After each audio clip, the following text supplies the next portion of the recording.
Hello and welcome, नमस्कार साथियों। हे बच्चा बड़ी, तो जैसे कि हमने पहले dual nature of light and radiation के कुछ वीडियो देखे थे, कुछ पार्ट आए थे हमारे पास। यूज कहें तो ये चैप्टर कुछ खास बड़ा नहीं है, लेकिन इससे न्यूमेरिकल्स पूछा जाता है। जैसे कि आपने इसका पार्ट 1 पहले से देख रखा होगा, और अगर आपने अभी तक पार्ट 1 नहीं देखा है तो आप मिशन मंजिल के जाइए प्लेलिस्ट या फिर किसी भी वीडियो डिस्क्रिप्शन में जाइए, आप वहाँ पे सर्च करिए dual nature of light and radiation, आप बिल्कुल देख सकते हैं। पार्ट 1 के बाद पेश है आपकी खिदमत में पार्ट 2, और पार्ट 2 में हम आपके पास एक साधारण सा टॉपिक लेके आए हैं जो एग्जाम पॉइंट ऑफ व्यू से देखा जाए तो कुछ खास इंपॉर्टेंट मकसद नहीं रखता है इसमें। चलिए स्टार्ट करते हैं ना। देखिए, आज का पहला टॉपिक है experimental study of photo electric effect. मतलब सर आपने पहले बताया था कि फोटो इलेक्ट्रिक इफेक्ट क्या है। मैं आपको एक बार रिकॉल करवा दूं, उसी चीज़ को रिपीट करवा दूं कि फोटो इलेक्ट्रिक इफेक्ट एक फेनोमेना था जिसमें किसी भी मेटल सरफेस से इलेक्ट्रॉन इमिट करता था। वो भी कैसे? इलेक्ट्रॉन का इमिशन होता था जब हाई फ्रीक्वेंसी का लाइट मेटल सरफेस पे इंसिडेंट करता था। As we can say the definition of the photo electric effect is that the phenomena of emission of electron from the metal surface when a light of high frequency is incident on it. कहने का क्या मतलब है कि किसी भी metal surface से electron को निकालने के लिए जब हाई फ्रीक्वेंसी का लाइट इंसिडेंट होता है तो इसी फेनोमेना, इसी घटना को हम लोग फोटो इलेक्ट्रिक इफेक्ट बोलते हैं। इज दैट क्लियर बच्चा बड़ी? तो एक्सपेरिमेंटल स्टडी पढ़ते हैं हम लोग फोटो इलेक्ट्रिक इफेक्ट के बारे में। अगर मैं कहूं तो एग्जाम पॉइंट ऑफ व्यू से ये बेसिकली क्या है, बहुत ज़्यादा इंपॉर्टेंट मायने नहीं रखता है, लेकिन चलिए मैं फिर भी बताता हूं आपको कि एक्सपेरिमेंटल स्टडी क्या है। थोड़ा थोड़ा कभी कभार आपको स्पेलिंग एरर देखने को मिलेंगे तो होता है पीपीटी में, उससे थोड़ा सा इग्नोर करिएगा। देखिए, it was done by the Lenard and R Millikan. Scientist का नाम है ये बेसिकली लेनार्ड, और ये लेंटेड लिखा हुआ है, लेनार्ड होगा, है ना। क्या है ये, किनके द्वारा किया गया था? लेनार्ड और आर मिलिकन के द्वारा क्या किया गया था? डन किया गया था। किसको? इस एक्सपेरिमेंट को। कौन सा एक्सपेरिमेंट? तो experimental study of photo electric effect. The experimental setup of the experiment as shown in the figure. आपको ये फिगर दिखाई दे रहा होगा, बहुत क्लियर तो नहीं, फिर भी मैं कहूँगा कि आपको ये फिगर दिखाई दे रहा होगा। यहाँ आपको एक ट्यूब दिखाई दे रहा होगा। ये बेसिकली क्या है, इस पॉइंट पे लिखा हुआ है P और यहाँ पे लिखा हुआ है Q। ठीक है, ये बेसिकली क्या है? इलेक्ट्रोड है। आपको बता दूं मैं, इलेक्ट्रोड बेसिकली क्या होता है? It is a type of road, है ना। बेसिकली ये रॉड है, दोनों साइड में किसी भी चीज़ का कनेक्टर में या बैटरी में लगा हुआ रहता है सेल में, वो बेसिकली इलेक्ट्रोड होता है। इलेक्ट्रोड दो टाइप का होता है, कैनोड और cathode. Anode that means which consist positive charge and cathode which consist negative charge. ठीक है, चलिए बच्चा बड़ी, तो बेसिकली क्या है यहाँ पे, क्या है, एक ग्लास के अंदर क्या है, बेसिकली हमारा दो इलेक्ट्रोड रखा हुआ है। इधर से क्या हो रहा है, ये इलेक्ट्रॉन पी से क्यू की ओर क्या कर रहा है, मूव कर रहा है। ठीक है, ये वोल्ट मीटर लगा हुआ है नीचे। वोल्ट मीटर क्या होता है sir? Volt meter is a device which is used to measure the voltage, है ना, जो बेसिकली वोल्टेज को मापने के लिए। सर करंट जानने के लिए या करंट को मेजर करने के लिए क्या यूज होता है सर? अमीटर का यूज होता है ना। करंट पता करने के लिए कि इस वक्त करंट आ रहा है कि नहीं, उसके लिए हम लोग क्या यूज करते हैं? गैल्वेनोमीटर यूज करते हैं बच्चा बड्डी। ठीक है, थोड़ा सा ध्यान में रखना है इन सब बातों को। ठीक है, और यहाँ पे एक अमीटर लगा हुआ है। सर ये अमीटर क्या होता है? तो अभी हमने बताया कि ammeter is a device which is use to measure the amount of the electric current, मतलब करंट को मेजर करता है। ठीक है, चलिए बच्चे पार्टी, नीचे क्या है? सोर्स लगा हुआ है बैटरी का, साथ ही साथ ही अपर फेज में रेजिस्टेंस है। ये आपको दिख रहा होगा, रेजिस्टेंस में कुछ इस प्रकार से ये दिया हुआ है। इसका क्या मतलब है सर? ये इसका मतलब होता है वेरिएबल रेजिस्टेंस, जिसको रियोस्टेट के नाम से भी जानते हैं। ठीक है, चलिए बच्चे पार्टी आगे बढ़ते हैं। ठीक है,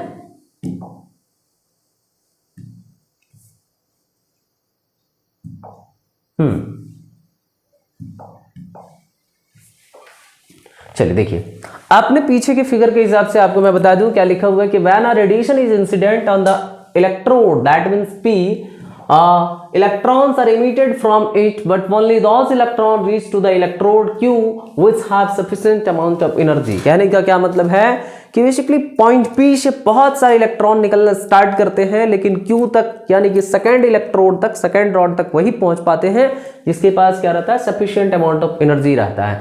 the potential difference between the two electrode act as a retarding potential. What is the meaning of retarding potential? Retarding potential का मतलब रिटार्डेशन। आप जानते होंगे एक्सेलरेशन का अपोजिट क्या होता है? रिटार्डेशन। उसी प्रकार से पोटेंशियल का जस्ट अपोजिट टेकन किया जाए तो ये क्या होता है? Retarding potential. Exam point of view से मैं बता दूं कि ये बहुत ज्यादा इंपॉर्टेंट नहीं है।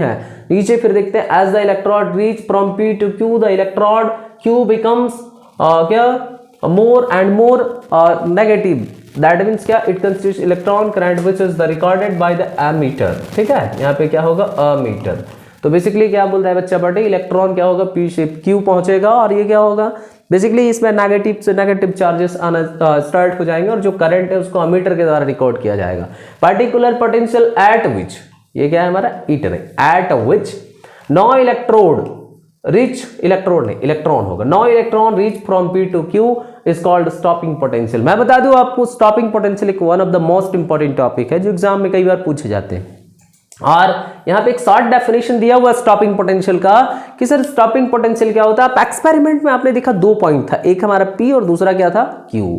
पी और क्यू की मैं बात करूं अगर बच्चा पढ़ी तो बेसिकली आपने एक चीज नोटिस करना है ना कि पॉइंट पी से लेकर के क्यू तक, है ना, पॉइंट पी से लेकर के क्यू तक वही इलेक्ट्रॉन जा पाते हैं सर जिसके पास सफिशिएंट अमाउंट ऑफ एनर्जी रहता है। तो वही लिखा होता है particular potential at which no electron reach from point मतलब पी टू क्यू। एक ऐसा पोटेंशियल जब इलेक्ट्रॉन पी से क्यू तक क्या करता है नहीं पहुंच पाता, उस पार्टिकुलर पोटेंशियल का नाम क्या है, स्टॉपिंग पोटेंशियल। ठीक है, चलिए नीचे देखिए, therefore the work done by the stopping potential is equal to the maximum kinetic energy of the electron. वही बोल रहा है कि जो क्या होता है स्टॉपिंग पोटेंशियल होता है वो किसके बराबर होता है, maximum kinetic energy of electron के बराबर होता है। और इसको हम लोग किससे डिनोट करते हैं, ईवी नॉट से। ये ईवी जीरो नहीं है, ये ऐसे लिखा हुआ है ईवी और ये नॉट पढ़ते हैं। ठीक है, EV naught is equal to क्या है बच्चा बाटी, half M V square. Max का मतलब होता है मैक्सिमम एनर्जी। ठीक है, चलिए बहुत अच्छे।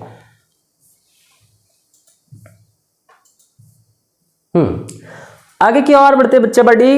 अभी हमारे पास ना एक टॉपिक आया हुआ है सामने जिसका नाम है मैटर वेव। आप देख सकते हैं सामने स्क्रीन पे। मैटर वेव का क्या मतलब है, जिस प्रकार से आप दिमाग में आया होगा मटर पनीर नहीं, अच्छा तो मटर पनीर मतलब क्या होता है, जब सर पनीर के साथ बेसिकली मटर आता है उसको मटर पनीर बोलते हैं। बच्चे बाटी बिल्कुल आप सही जा रहे हो। ये मैटर वेव भी कुछ उसी प्रकार से, हालांकि उसका वो रियलिटी से इधर कोई कनेक्शन नहीं है, लेकिन फिर भी आप समझिए इस बातों को कि मैटर वेव का मतलब क्या होता है बच्चा बाटी कि the wave associated with the moving particle. Particle की स्पेलिंग थोड़ा सा देख लेना है, आप इसको सही कर लीजिएगा। क्या है, PRTICLE। ठीक है, क्या लिखा हुआ है, the wave associated with the moving particle is called matter wave. Basically क्या बोल रहा है कि बेसिकली क्या होता है कि wave associated with the moving particle, मतलब वे सभी पार्टिकल जो मूविंग फॉर्म में होते हैं, जो एक जगह से दूसरी जगह मूव कर रहे होते हैं, और उस मूविंग पार्टिकल के साथ क्या बोल रहा है कि बेसिकली जो मैटर, मतलब क्या बोलते हैं, मैटर एसोसिएट रहता है, मैटर के साथ जो वेव एसोसिएट रहता है उसी को क्या बोलते हैं हम लोग, मैटर वेव कहते हैं। वन लाइन में कहे तो वैसा वेव जो मूविंग पार्टिकल या मैटर के साथ एसोसिएट रहता है या जुड़ा हुआ रहता है उसे हम लोग क्या कहते हैं, मैटर वेव कहते हैं। आपके पास दूसरा टॉपिक है रेडिएशन। रेडिएशन को हम लोग हिंदी में विकिरण बोलते हैं, हमें इससे कोई मतलब नहीं है, आप रेडिएशन समझे। क्या लिखा हुआ है, the process of emission of, क्या बोलते हैं कि the process of emission of बोल सकते हैं हम बेसिकली क्या, energy in the form of waves and particles through a space और a medium is called radiation. मतलब रेडिएशन क्या होता है, एक प्रोसेस जब क्या करता है एनर्जी वेव के फॉर्म में निकलता है तो उसे हम लोग क्या बोलते हैं, रेडिएशन बोलते हैं बच्चा बाटी। ठीक है, एक बार मैं फिर से बता दूं कि रेडिएशन का मतलब क्या होता है, emission of energy in the form of wave. नहीं, चलिए बहुत अच्छी बात। आपके सामने एक और हेडलाइन आया हमारा, de Broglie hypothesis of the matter wave. ठीक है, ये हमारा हेडलाइन है, de Broglie hypothesis of the matter wave. De Broglie is the name of the scientist, it is a French scientist Louis Victor de Broglie. क्या बोल रहा है कि साइंटिस्ट का पूरा नाम था लुइस विक्टर डी ब्रॉगली। इन्होंने इंट्रोड्यूस किया था concept of the matter wave. किसके बारे में, मैटर वेव के कॉन्सेप्ट के बारे में। क्या कॉन्सेप्ट था मैटर वेव का, और आपको मैं बता दूं कि मैटर वेव का मतलब होता है वो वेव जो मैटर के साथ एसोसिएट रहता है। ठीक है, according to him, what is the him बोले तो Louis Victor de Broglie scientist. ठीक है, इफ रिटार्डेशंस एग्जिस्ट या फिर एग्जिस्ट बोल सकते हैं इसको, है ना, ये एग्जिस्ट। ठीक है, हाँ, if retardation exists dual character, that is particle character and the wave character, the moving object will also have dual character, that is the particle character and the wave character. This is called the de Broglie hypothesis। बच्चा बाटी, hypothesis का मतलब होता है कथन। क्या होता है hypothesis का मतलब, कथन होता है। आपको मैं बता दूं कि डी ब्रॉगली हाइपोथेसिस यानी कि डी ब्रॉगली का कथन ये था, लुइस विक्टर डी ब्रॉगली ने ये कहा था कि अगर किसी पार्टिकल की मैं बात करूं, किसी रेडिएशन की बात करूं, अगर उनके पास दो नेचर है, वेव नेचर और पार्टिकल नेचर, तो कोई पार्टिकल मूव कर रहा है, एक जगह से दूसरी जगह ट्रेवल कर रहा है, तो उसके पास भी कितने नेचर होंगे, दो नेचर, वेव नेचर और पार्टिकल नेचर। ठीक है, चलिए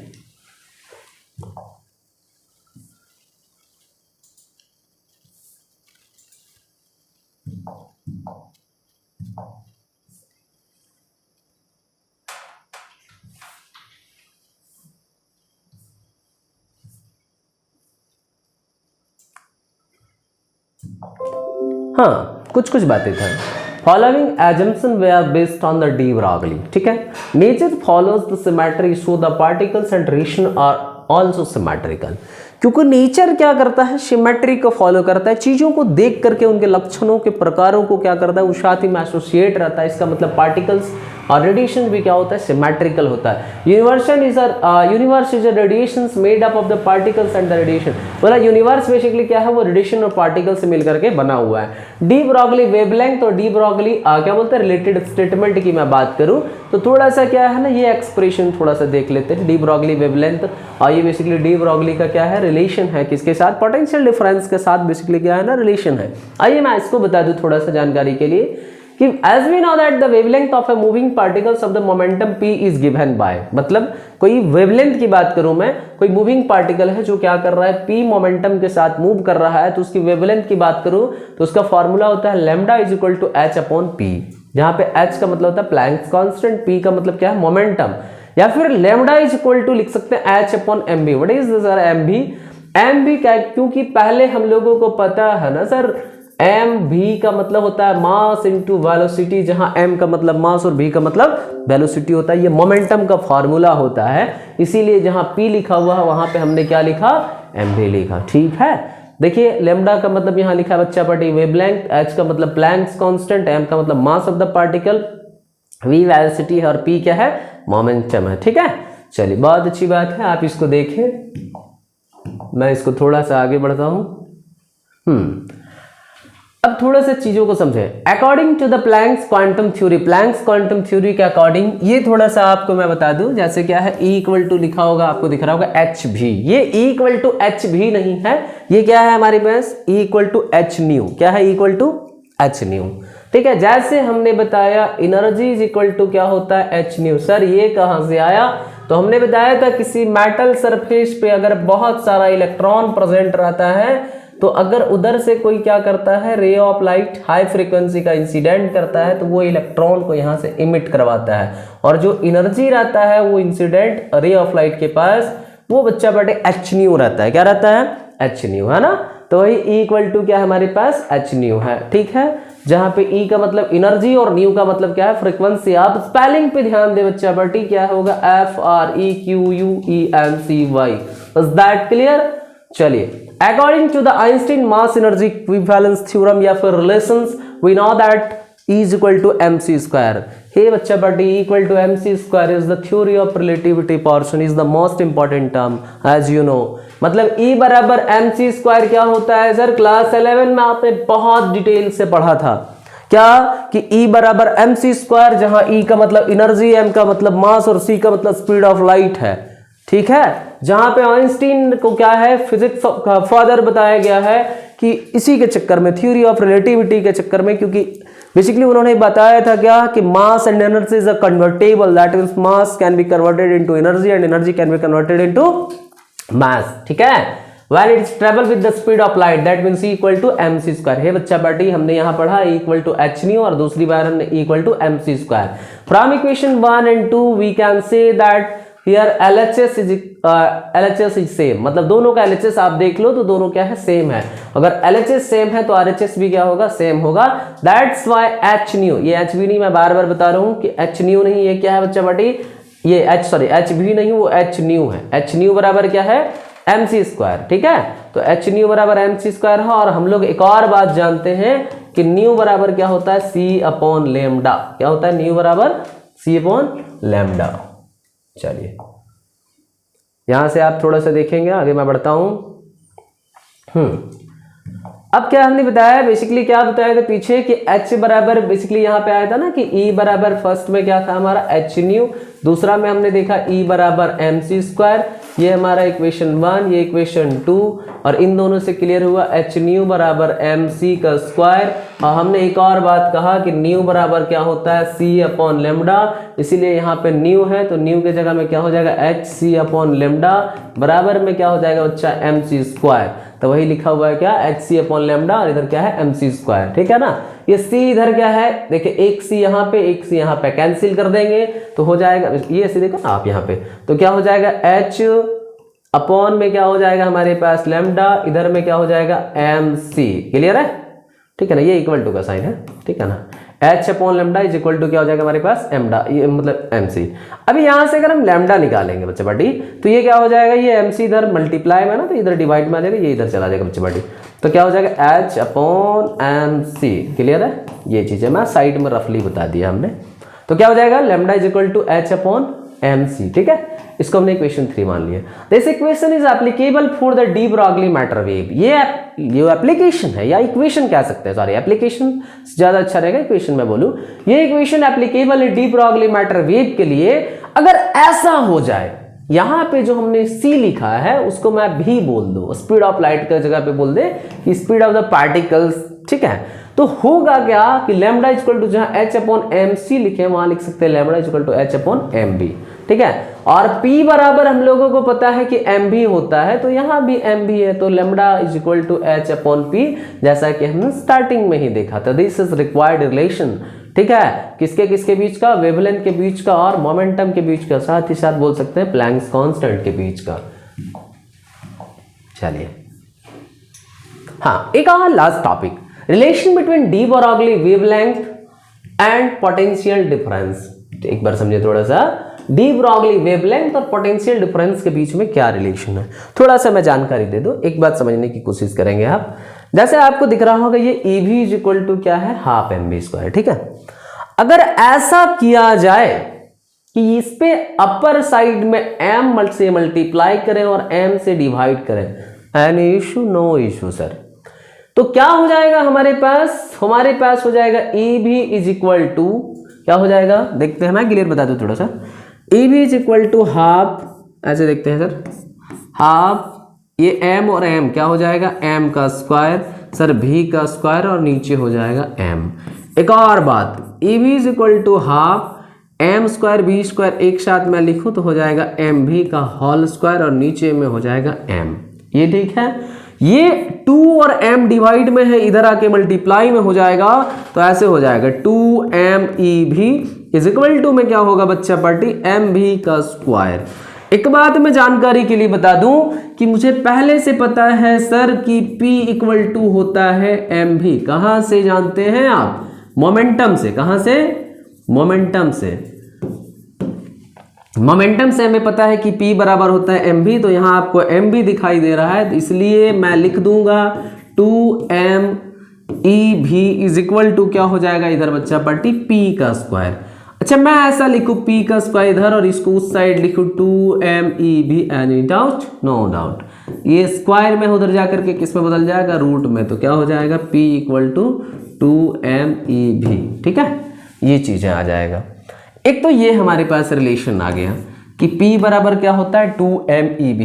एक बात मैं बता दूं थोड़ा सा, हमने पीछे भी एक चीज देखा था, क्या पढ़ा था आपने sir, lambda is equal to h upon p, शायद आप भूल रहे हैं, यही ना पढ़ा था आपने, lambda is equal to h upon p। Sir lambda is equal to h upon p, p के जगह पे ऐसा करते इसको बैठा देते, तो क्या हो जाएगा बच्चा पार्टी 2mev, ठीक है ना।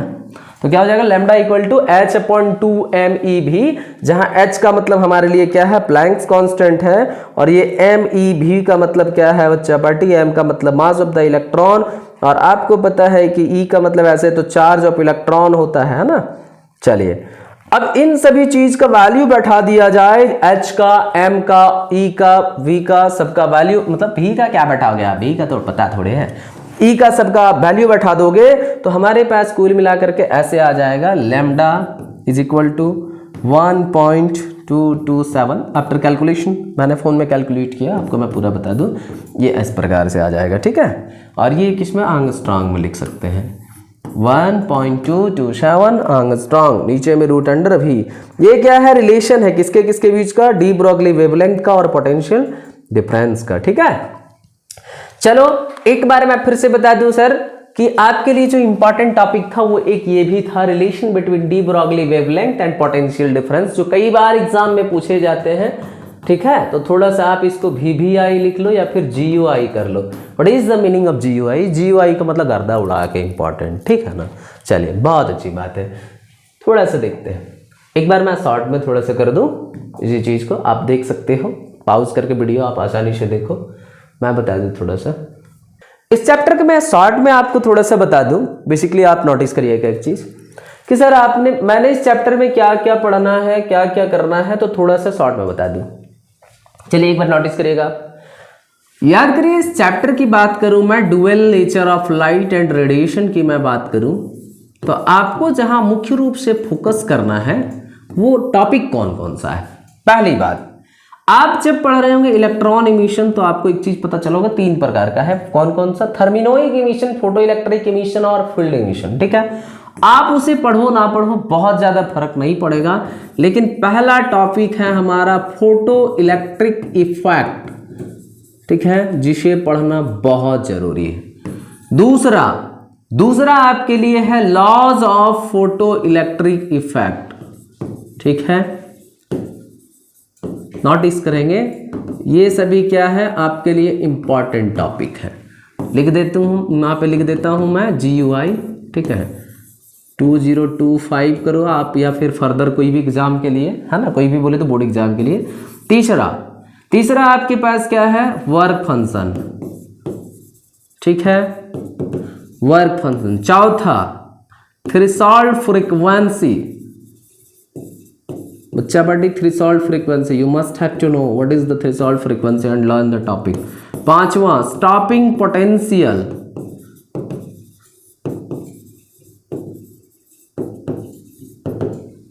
छठा Einstein photo electric equation.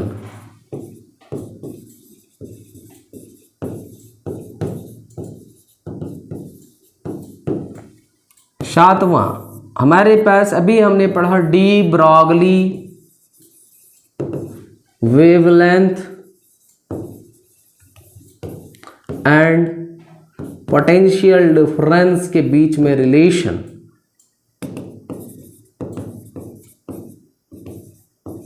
Is that clear? तो ये सब मोस्ट इंपॉर्टेंट टॉपिक थे, और साथ ही साथ इससे रिलेटेड न्यूमेरिकल्स मैं बहुत जल्द लेके आऊंगा आप सभी के समक्ष।